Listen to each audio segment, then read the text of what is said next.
Hola, bienvenidos a Observatorio Cotidiano. Soy Fernando Castañeda y el día de hoy vamos a tener una conversación con un personaje realmente importante, el periodista James Poniewozik.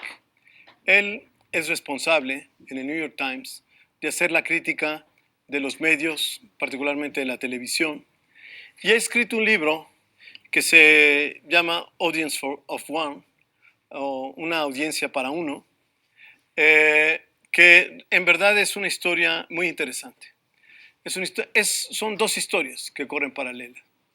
El ascenso de Donald Trump, la evolución del personaje Donald Trump, por un lado, y por el otro lado, la evolución de la televisión y las transformaciones de la televisión. James, thank you to be here with us in TVUNAM. Thank you for having me. Thank you. In your book, I was just saying, in your book, you have those two stories. Yes. The story of the television and the transformation of TV, and also the story of Donald Trump, the character, Yes. how this character was built. Can you tell us about this, why these stories are in parallel?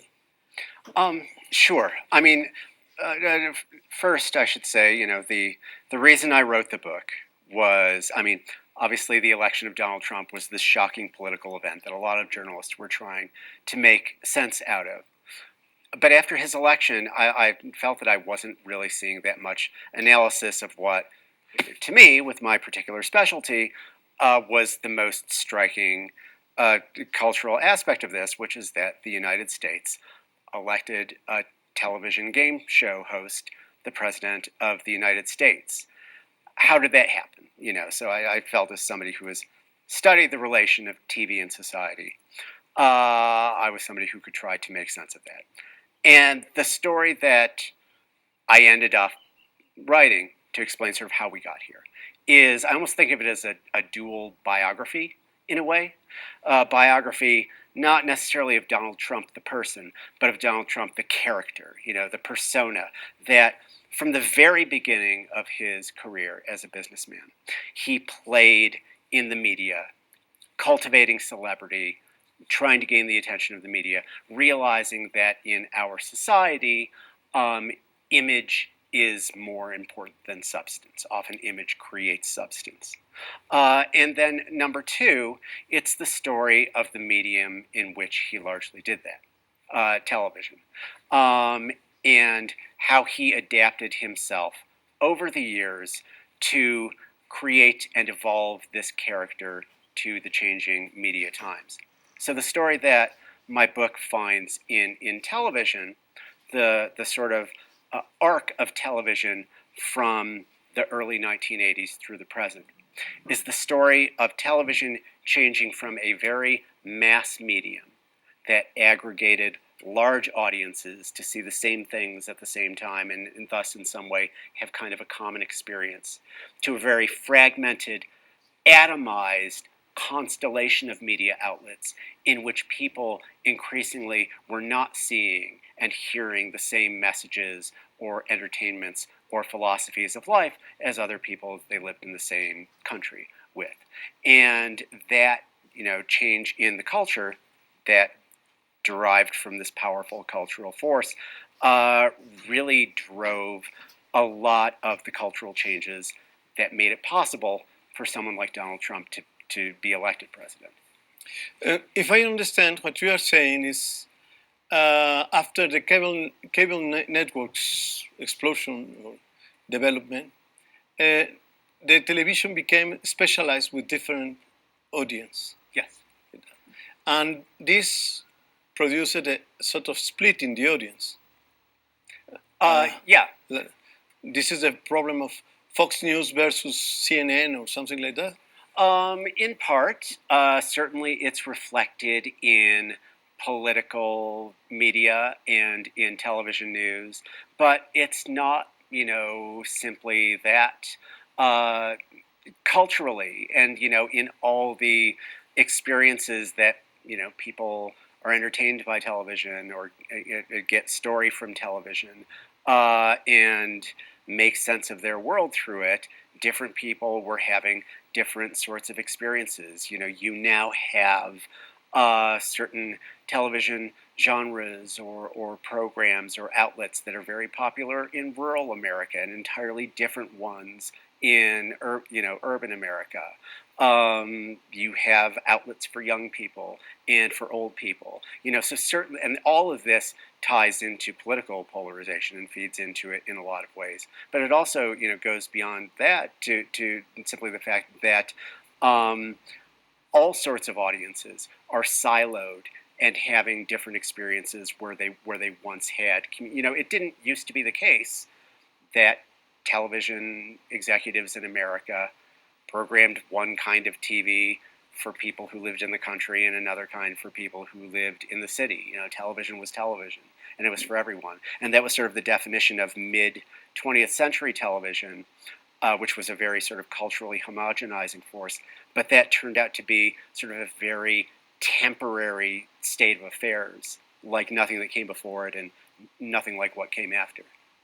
Well, and there was also a change in the way the narratives were told in the television, as I understand in your book.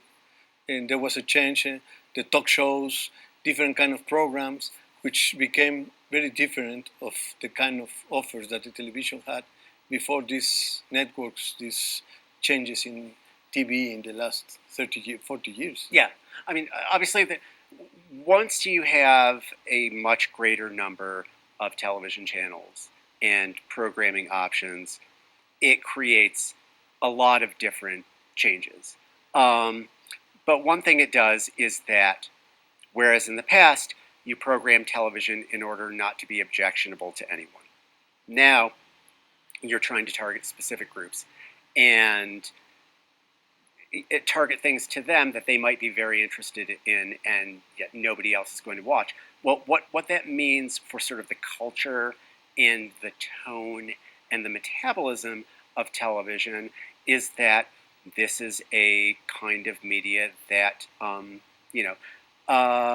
it favors more provocative entertainment, more shocking and sensationalistic entertainment, whether you're talking, and programming in general, whether you're talking about entertainment television or news. And that in turn divides and polarizes the audience more. And it also allows for the rise and popularity of figures like Donald Trump, who, both as a politician and as a reality television star, was not the sort of figure who would have been, broadly palatable in the television of, say, the 1950s or 1960s. The medium had to change in order to make more sort of polarizing figures tenable in the television environment. It was polarizing, but also it pretended to be, for example, the talk shows. Yeah. It pretended to be a kind of show of the reality of the real life. In the talk show, they invited people, supposedly ordinary people, Yeah. with ordinary problems, and this was also a change in the way they transformed the everyday drama into a drama of the TV. Don't you think this is also a very important element, how it changed politics?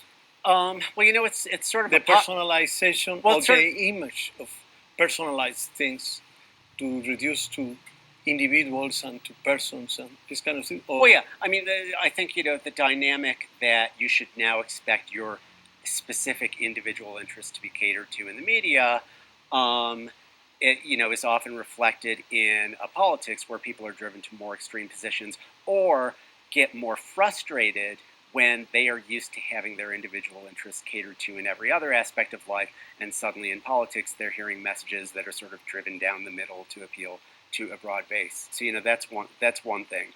And also, I think you can see dynamics going on in broader entertainment television as well as news that reflect things that are sort of changes in the zeitgeist of politics. You talked about talk shows and reality shows that increasingly tended to rely not on trained actors as talent, but bringing ordinary people on the Jerry Springer show to, be outrageous, or building entire reality shows about people living together in a house or on a desert island and having themselves filmed.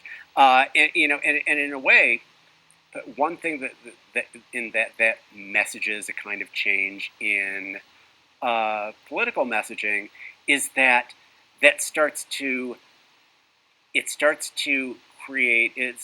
impose less of a priority on expertise and professionalism, and more on rawness and authenticity.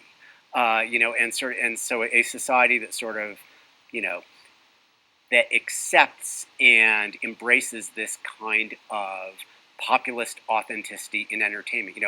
Regular people like me should be on TV. Is the same sort of society that will increasingly respond to political messages, that are more not like, oh, this politician is a very experienced diplomat who has great knowledge of world affairs, but that guy sounds like me. Increasingly you can see these messages and tones in the media being reflected in politics. The personal character, more than the experience, the knowledge, the expertise of the politicians. It's yes. more the character. The way I feel close to this guy is better. I don't care if he has no experience in politics or in government. Yes, and the notion that a politician like Donald Trump is fans of Donald Trump, his political supporters from the point he started running, would often say about him, he tells it like it is, right? And what does that mean? It doesn't mean that they're saying that when he says something you can believe that it's true. Because in fact, they often know as well as anyone else that he lies all the time, sort of habitually. Yes. What they're saying is they're kind of appealing to this notion that also arose in the popular culture of reality TV and so on, of authenticity. It's not, he tells it like it is doesn't mean he's saying things are true. It's he's saying what he wants to say, and he doesn't care what you think about it. He doesn't care if it's hurtful. He doesn't care if it's racist. He doesn't care if you're going to get in trouble for that. And you've created this value system where this authenticity is more important than truth. Very interesting. We are going to make a break. Okay. Volvemos.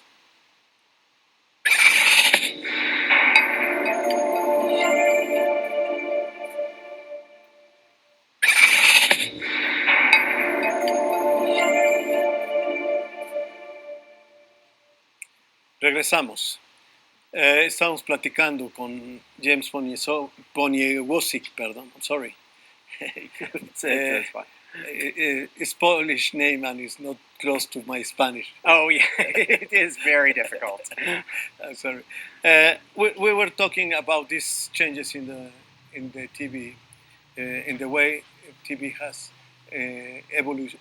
evolved, and now I want to ask you. There is a British writer, Richard Sennett, that talks about emptiness of this authenticity, all this fashion of authenticity, or this idea that you have to be authentic to go straight. And he says that this is not enriched anybody. He has produced emptiness. The people has lost many elements of his everyday relation with others. They become more isolated, with less means to understand each other, to talk to each other, to have rich relations among the citizens. What do you think about it?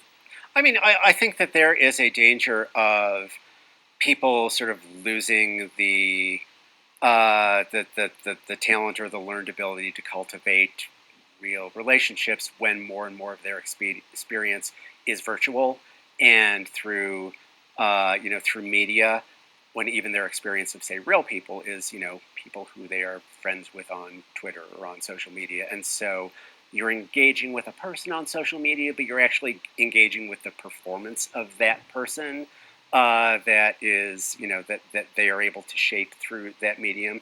That said, I don't think that valuing authenticity, whether in individuals or in politicians, is inherently a bad thing. I think that there but is. it's really authentic. The issue is that is what you're valuing actual authenticity, actually being genuine, or is it a kind of performance where just the willingness to be outrageous and to hurt reads as authenticity because you're rebelling against politeness, and I think that can be a danger.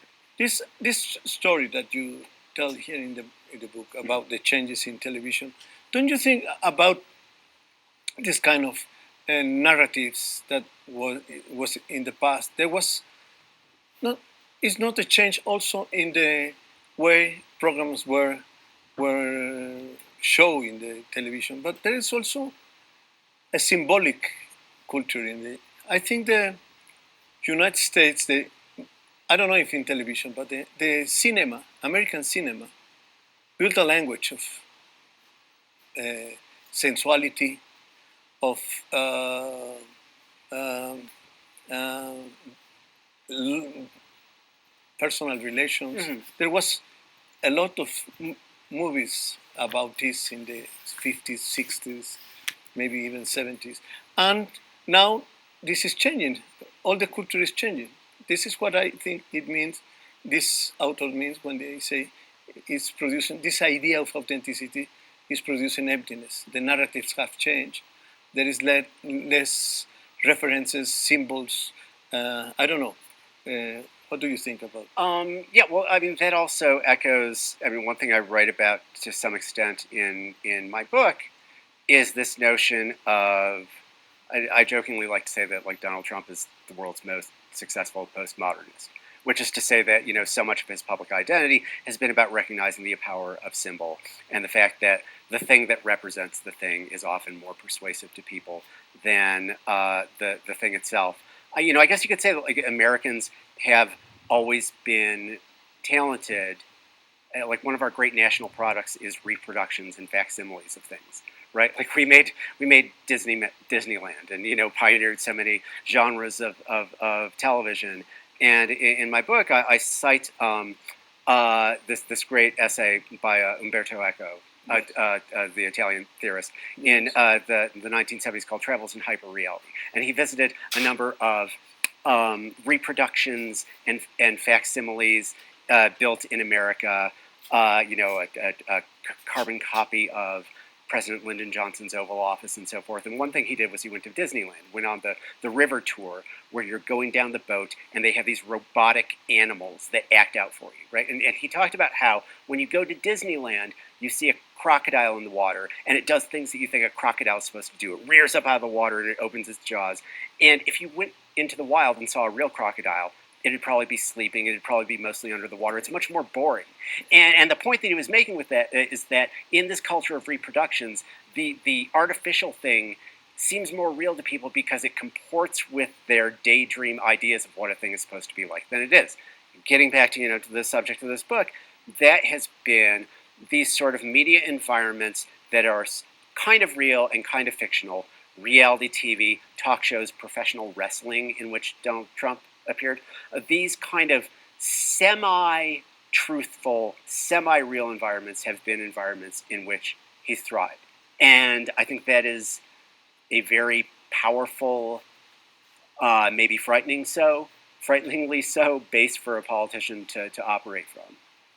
Well, and let me change a little bit. And now with the Twitter, with Facebook, many people say that they Twitter, Facebook, all these kind of technologies are displacing TV from the public scene and maybe from politics. What do you think about what's the future of television? I think in the long term that's probably true. I don't think it's happened yet in the short term. I mean, certainly Twitter, Facebook, and so on have very powerful effects in politics now, whether it is bringing together, passionate groups of followers, not just of Donald Trump, but politicians like Bernie Sanders in the United States, organizing political movements in other countries, and so forth. And negative effects like the easy spread of disinformation and fakes. And all of that is very powerful. On a national political level, it still tends to be most popular when it is an influencer and when it is amplified by television. So when an attack on Twitter becomes news on CNN, I still think that megaphone of television, on the whole, it still carries more weight. 20 years from now, it may not be. We may be so fragmented that Donald Trump tweets. Everybody in the world knows what he tweeted today. The news takes this.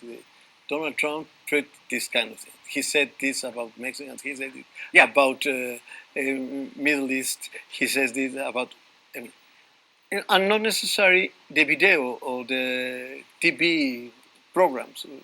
It's becoming more universal. The Twitter. It is, yes, it is more universal. Twitter makes everybody a broadcaster, right? Somebody like Donald Trump, has a Twitter account, and he basically has a media empire with an audience of 70 million people. But it's also very powerful for its effects in legacy media like television. One thing that Donald Trump is doing, if he tweets some outrageous accusation in the morning on Twitter, he's not just going around CNN, he's programming CNN.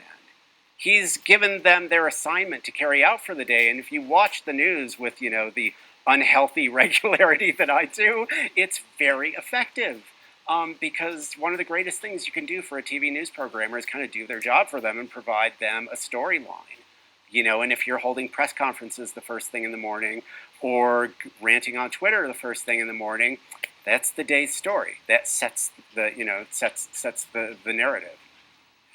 And let me ask you another thing.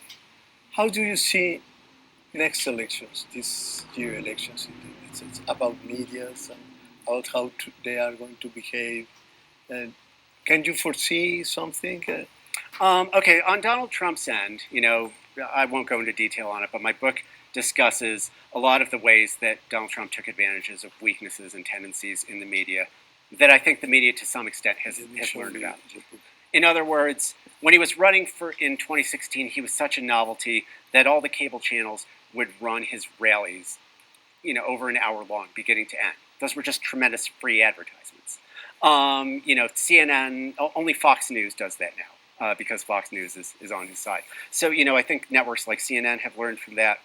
I think that one of the universal failings of media in 2016 was that nobody believed that Donald Trump could win. Well, now we know that Donald Trump can win an election. So, so that's different. In that sense, he has some of the same assets, but is operating in a different environment. For the Democrats running against him, there is kind of this large meta argument in the Democratic primary, which is, how do we defeat Donald Trump in the field of the media? And every candidate kind of has a little bit of a different theory of the case. Do you sort of try to beat Trump at his own game? Do you find different ways of gaining media attention? Or do you just rely on the hope that people are so exhausted by 4 years of the Donald Trump show that you just tell them, I'll be boring. If you vote for me, you won't have to look at your phone every morning, and just be, And what do you think of this last alternative? Well, that's the thing. Like, I don't like to be a prognosticator about this. As somebody who studies the media, I'm very skeptical of the idea that you can defeat something with nothing. By not counter-programming, but just saying, I'll let you turn the TV off. Having said that, it is possible that this is one more thing in the media that Donald Trump has changed so much through the unusualness of his presidency that this wouldn't have worked in the past, but it might now. But yeah, I'm skeptical of that. You think that Donald Trump will repeat his sketch and he will become a very strong candidate? Sure. I mean, and part of that has to do with things that have nothing to do with television.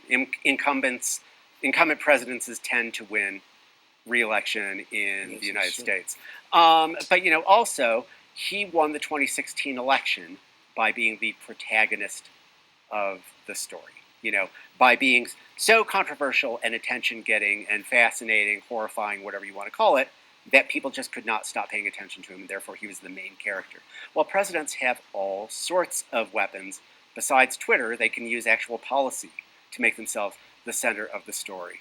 And so it may be that much harder to, push him out of the center of attention, whatever other liabilities he has. Well, which he does have some disadvantages. His polls are not necessarily that high for a president with a good economy.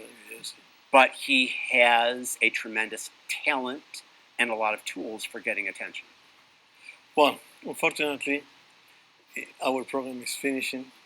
Thank you very much. Thank you. It was a great talk. And, well, la gente debe leer el libro. Espero que llegue pronto aquí a nuestras librerías, haya una traducción del libro para que podamos leerlo. Es en realidad una historia fascinante. Son dos historias que se conectan, o es una historia fascinante de dos caras, en donde por un lado está cómo evoluciona el personaje Donald Trump y cómo por el otro lado evolucionan los medios de comunicación. Apenas tuvimos una oportunidad muy breve de tener esta imagen del libro, pero yo espero que pronto lo tengan en sus manos, y espero que esté en español, y creo que es muy importante y aleccionador lo que aquí pueden leer. Muchísimas gracias. Thank you very much. Thank you.